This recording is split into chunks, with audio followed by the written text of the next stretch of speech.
Tumpukan sampah di kawasan gedung Pasar Mardika, Ambon akhirnya dibersihkan. Pantauan tribunambon.com, Minggu 13 Oktober 2024 sekitar pukul 13.30 WIB, area yang sebelumnya dipenuhi sampah setinggi hampir 2 meter kini sudah bersih. Sebuah ekskavator berwarna biru juga masih terparkir di lokasi. Diungkapkan salah seorang pedagang aksesoris Nurdin, area itu dibersihkan selama 6 jam, sejak pukul 21 WIB hingga pukul 3 WIB. Dirinya merasa lega dengan pembersihan tersebut.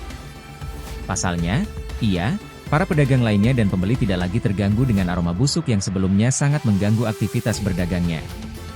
Ditegaskan Nurdin, seharusnya sampah tak boleh dibiarkan menumpuk terlalu lama. Sebab, mengganggu kenyamanan para pedagang maupun masyarakat yang melintas di area tersebut.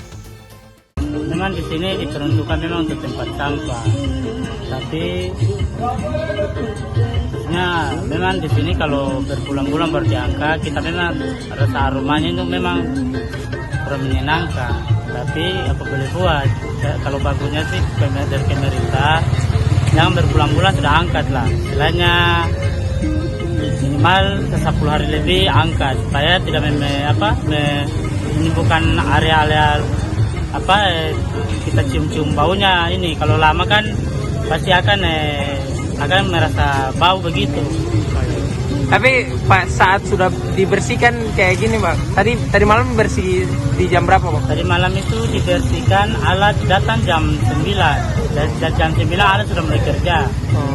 Nah, dia katanya, saya dengar juga informasinya dari penjaga malam di sini, katanya dia selesai tadi jam 3 sore, jam 3 subuh dia selesai. Bagaimana rasanya Bang, area itu sudah